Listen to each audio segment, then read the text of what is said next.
ऐसे ब्रह्मचारी जी जिनका जीवन ही गंगा जी ने अंगीकार कर लिया है, और जो श्री राम कथा गंगा में, राम कथा मंदाकिनी में संपूर्ण वैष्णव जगत को बार बार गोता लगवा रहे हैं, खुद भी डूबे रहते हैं और सबको डुबाते रहते हैं। ऐसे वैष्णव कुलभूषण हमारे अत्यंत आत्मीय और आदरणीय पूज्य श्री मुरलीधर जी महाराज कृपा करके पधारे हैं।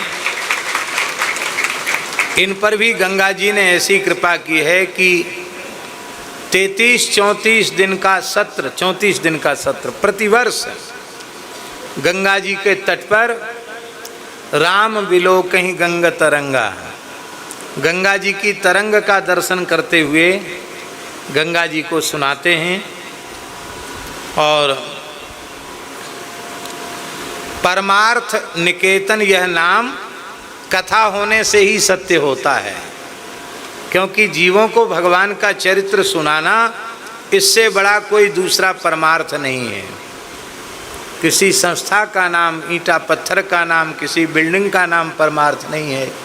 जीव का परम परमार्थ है उसे भगवान की कथा सुनाकर भगवत स्वरूप का ज्ञान, भगवत स्वरूप के विरोधी तत्वों से वैराग्य और भगवान के चरणों में अनुराग, ये तीन काम एक साथ मिलें।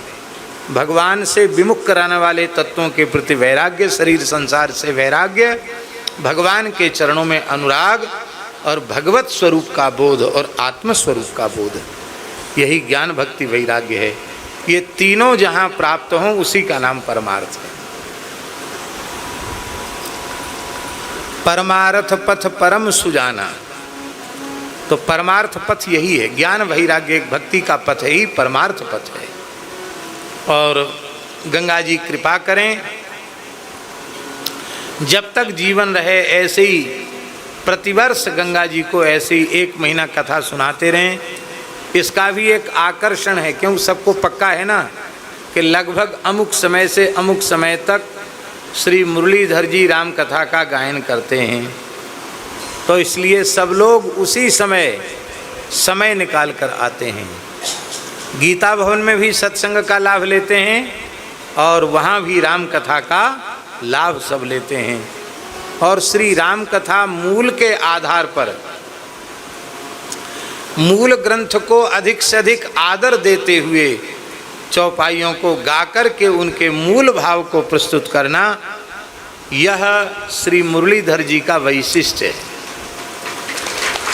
और हम भगवान से प्रार्थना करते ये वैशिष्ट्य सुरक्षित रहे, बना रहे, क्योंकि इसी में ग्रंथ का आदर है। नहीं तो कई बार इतना लंबा व्याख्यान हो जाता है कि एक चौपाई आधी चौपाई लेके लोग बोलते हैं कि श्रोता 2 दिन 3 दिन बैठने जाता कथा में, उसको पता ही नहीं चलता है कि महाभारत की कथा हो रही है कि भागवत की हो रही है कि किसकी कथा हो रही है, उसको यही पता नहीं चलता। अरे कथा में जो चरित्र है उस चरित्र का भी तो पता चले कि क्या हो रहा है कथा में। भागवत मूल में इतना है कि बाहर से कुछ लेने की जरूरत नहीं है। रामचरितमानस मूल में इतना है कि बाहर से कुछ कहने की आवश्यकता नहीं। बाहर से कुछ घुसेड़ोगे तो वो गड़बड़ होगा। हमारे मन में